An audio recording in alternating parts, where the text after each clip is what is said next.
everybody, and welcome back to the FM24 Youth Academy Challenge with CD Toledo. And in the last episode, we looked at our new youth intake and saw that we had 8 games to go to try and secure safety in La Liga. Did we do it? Let's go and have a look. So, starting on the schedule page, you can see that the next game we had after the youth intake was Ponferrada, and I said we're going to go back to the 4-1-4-1 DM asymmetric AM3, which we have named Noah's Ark. And since that system, we actually picked up 3 draws back to back against 3 teams which are all pretty terrible, and then lost 2 games, beat Sevilla 2-1, got smashed by Atletico Madrid 10-0, and lost to Valencia on the final day of the season, which is not the best sort of result, is it? To pick up 6 points from your final games when I think we were only 5 points ahead of the teams that were in the relegation zone. Maybe we were a bit more than that. Was that enough to secure our safety in La Liga? Yes, it was. Just about. It was just enough to keep us up. We finished in 16th. 35 points, joint with Getafe, 3 points ahead of Zaragoza, who got relegated. We had by far, well, not by far, but we had the worst goal difference of the whole league with minus 55. I think getting hammered 10-0 twice in the season is going to do that for you. Valladolid had minus 52, who got relegated.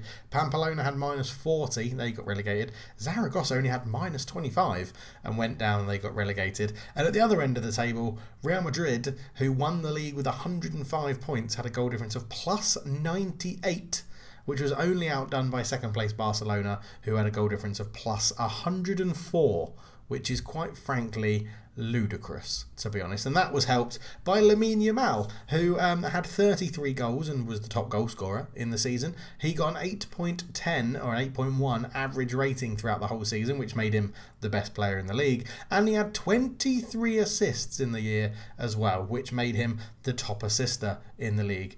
He had 56 goal contributions all to himself, which is quite frankly selfish and utterly ludicrous. In those players, the only one we had was Anthony Akinde, who was the second most booked player in the league. Excellent. I think next year we may have to come back for a few more games and try and actually dive in tactically to try and figure out what we can do to pick up a few more points. I mean, finishing 16th is superb. We're meant to finish bottom. We haven't signed a single player, and we're going to have a second season in Europe's second best division, which is absolutely incredible, and it's going to push our finances up, so hopefully the board give us some investment into what we need. So if we go into facilities, we're going to ask for some youth facilities because, man, do we need them. We are going to ask for, what else should we ask for? We could do an affiliate club, but I don't think we're quite ready for that yet. I am going to say I want some more coaches as well, so that we can do some more specific coaching, not overwork them. And let's just ask for normal training facilities as well, because at the moment the club isn't looking too bad, but training facilities are great at 14, good youth facilities at 12, exceptional academy and exceptional youth recruitment as well, both of those on 20. So we're in a decent position in terms of our facilities and what we've done, but you can see there, media prediction 20th position, 16th. It is going to be another struggle next year. We're going to be reviewing the squad in this one to see how everybody's got on. So goals, 13 goals for Miguel Moreno, but he is now unhappy because he wants to move to a club with a stronger squad, which I think was always going to be a problem. But we know we don't have to sell him for anything less than his £85 million release clause, and until someone matches that, he's going to be here till at least 2038, and he's got a 3-year contract extension because we chucked, well,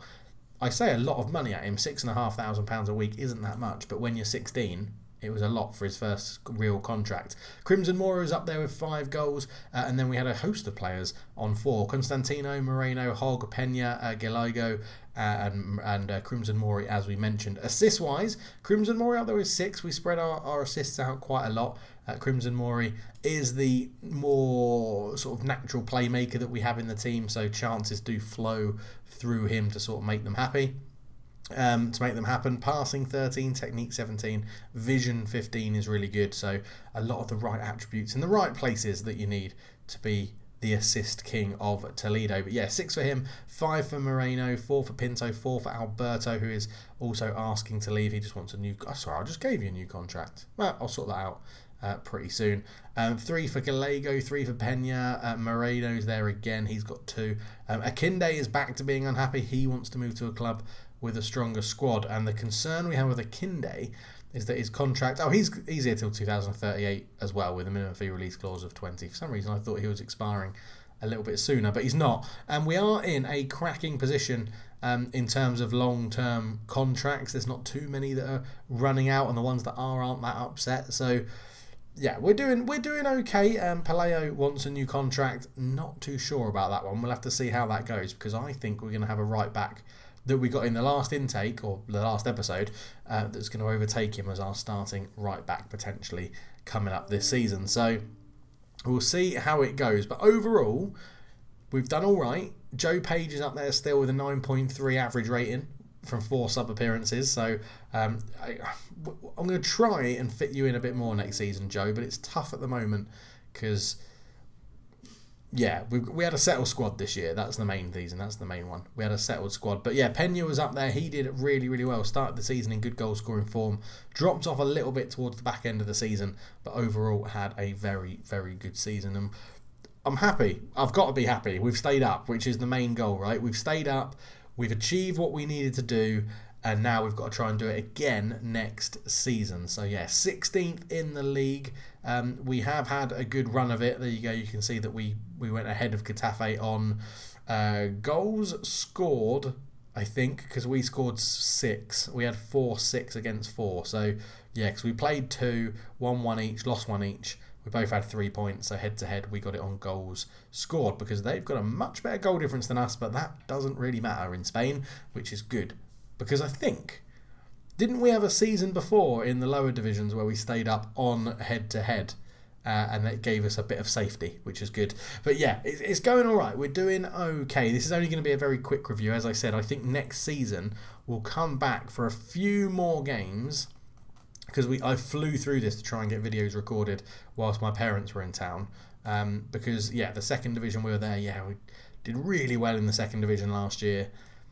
And I sort of, part of me does want to stick with this system, but I feel like it's so open. I mean, we picked up.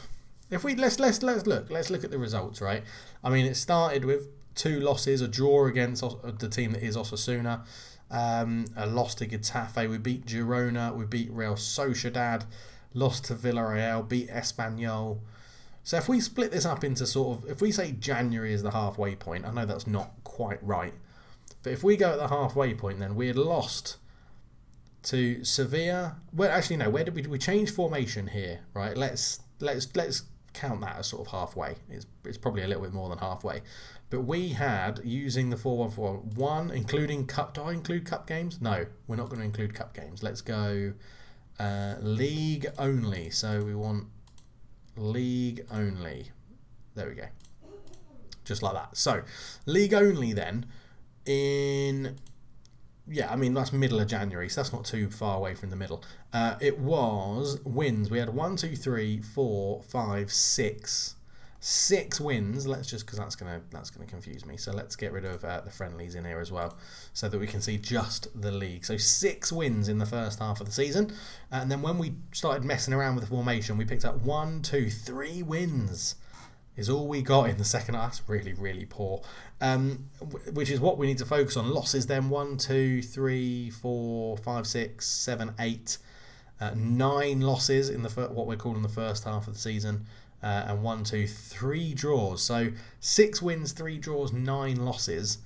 And then draws, we picked up 4 draws, 2 wins. I missed out that as well. Yeah, we beat Sevilla and we beat Atletico Madrid. Oh no, we beat Getafe. Yeah, 3 wins. 3 wins, 4 draws, and the rest losses, although 5 draws, because we picked up that one as well. So, yeah, I'm wondering if I've got to do a bit more in-game management. I think the good start, it wasn't a good start, but the fact we picked up 6 early points, I think, was very, very helpful. I mean, I touched on this last episode. That 8th position was absolutely cracking. So 38 games, 19 was the midpoint where we drew 1-1 with Granada. There we go. So we can have a look here. Where is our 1-1 with Granada? Right there. So we actually weren't far off. That is in the league where we changed system was halfway. So if we look from the halfway point and go into here again, we know that the 19th game of the season is halfway. So when we started changing the system and messing around with the systems, it did affect us negatively. I think we can argue that. I think that's a good hypothesis argument to use, to be like, when we started changing the system, it affected us negatively, because this was pretty, we did okay, picked up a few points, got on the right track, got up, and then I guess we're on a negative trend anyway before that point. It's tough. Maybe we do. Let me know what you think. Do we come back for more games next season, try and do a bit more in-game management, watch it properly, and go through together, and I can talk through what I'm trying to do and see how I want to do it, because the more time you put, the thing is, and this is where it gets difficult with the Youth Academy save, is the more time you put into Football Manager to see how other managers and clubs and players and things to exploit, the better results you'll get. But with a Youth Academy save, you want to keep a pace to it, otherwise by the time this Football Manager iteration of Football Manager ends and the new FM25 comes out, we will be about 10 seasons into it, and obviously that's not enough to get a Youth Academy save finished, but we'll see. Let me know your thoughts, because I want to keep it progressing, but I do want to start sorting out systems and playing well. So maybe it is this system we stick with. Maybe we do stick with the Noah's Ark and we tweak it as we go against different people, because it's a good system. The players move in the right place, they're working pretty well all together, the players know it, they've got full familiarity up there on the bar as well. So we'll have to wait and see. And obviously we've got players that are unhappy that we need to keep hold of and try and sort out as well. But generally, very happy with the 16th place finish. Very happy with how we've been getting on. The under-19s have had a pretty decent season as well. If we go to the groups, you'll see they finished 4th, I think, in whichever group they're in. There they are. They finished 4th, not too bad at all. 22 wins from 30 games. So they're putting up some good numbers and getting good game time in the under-19s. The B team still yet to actually get into a league system, but we have had a lot of loanees out. Speaking of which, the loanees, let's have a quick check in to see who's been doing well. So, as you can see, top of the pile, Kai Harding, 22 appearances, 4 assists, 1 goal, a 7.22 for our Spanish attacking midfielder. Yeah, that's where you're from. Out at Guadalacin, 7.12 for Diego Miguels. Eduardo Gil is up there as well, 7.09. Patricia, 7.03. Kenneth Harv up there with a 6.97. And a little bit of improvement and dropping off for some players. Atli Berge down there. You are wanted by Aviles and Ibero. Interesting for transfers. Giano Martin is in here as well. 11 appearances, 1 goal. Connor up there, 17 appearances, 1 assist, the 6.89. Generally, the loans have been okay. Fintan Straight, 29 appearances, 5 assists, 2 goals, a 6.8. Pretty decent as well, to be honest. I'm going to assume this drop off in progress, maybe injuries, because they look pretty consistent, don't they? If you get an injury, you get a little diagonal down line. And I think Fintan Straight had one there, Oliver had one there, Connors had one there, Kenneth Harv had one there, Patricio's had one there. They must be injuries, setbacks in terms of progression. But yeah, so the loans going pretty well. The under-19s doing very well as well, to see how they're going. And obviously we've just got our latest intakes put in, and lots of potential in the under-19s. Ariel Campos up there at the top. Obviously he was the diamond that we had in the last intake as well. Brian Branath getting a good little... I thought he was good. A lot of you seem to agree with me as well, to say that he looks like he could grow into something useful. And Danny Ortega is one that we did pick out, who is up there now as potentially the second highest best player in the club, which is good. Ability wise, getting near the first team. The actual best way to see this is in this sort of overview here. So first team candidates, you can see Dario Rubio up there potentially coming in, Pablo Sousa, Iglesias, Avono, Alberto Nunes, Mocha in there, Rafa Jimenez, Karen Nakimni, Carlos Avono. So plenty of people that could potentially get into the first team squad if we need to do that. But as always, we'll come back towards the beginning of next season and we will look to see who's come up to the first team, who's dropped out, who's been sold, who's been let go on a free, who's playing where and who has moved around. And then we'll have a nice review of all the Patreons and channel members that are still in the game as well, and seeing how their efforts have progressed. There's only really, we had one big sale out, didn't we, which was Supreme Dave. So let's just go and have a little look at him. As you can see, all loan outs this season, no sales at all. But we did have a £3.7 million sale, which was Andrew Neeson to Tenerife. So he is, well, not really progressing at Tenerife, playing lots of football and not doing too bad in the second division at Tenerife. And then the year before that, we had was this the year of the big move? No, it wasn't that year. It wasn't. Oh yeah, Supreme Dave, £1 million to Oviedo. You are now worth 3.5 to 6.8. Seem to be progressing a little bit. Lots of first team football, 37 appearances, 11 goals, 3 assists. So not doing too bad. Pretty consistent for them, to be honest. It's a shame we haven't seen you do what you can do in La Liga, to be honest. Hopefully Oviedo do get promoted. But as I said, we'll touch base with all the channel members and the Patreons in the next episode, the beginning of next season. But yeah, we stay up in La Liga by the skin of our teeth. 3 points between us and relegation, with by far and away the worst goal difference. We ended up winning 9 and drawing 8 of our 38 games, losing 21 with a goal difference of minus 55. And I think I don't know what's more embarrassing, having a general goal difference of minus 55 or Lamine Yamal having more goal contributions than our whole negative goal difference. That is impressive, isn't it? That's very, very impressive. He is just absolutely insane. Look at how good he is in my game. Hopefully PSG buy him and he doesn't appear in our league anymore. We'll wait and see. Thank you so much for watching. Leave your comments down below if you enjoyed the series, enjoying the save. Please do let me know. Leave a like, subscribe if you're new, and I'll catch you in the next one. Cheers.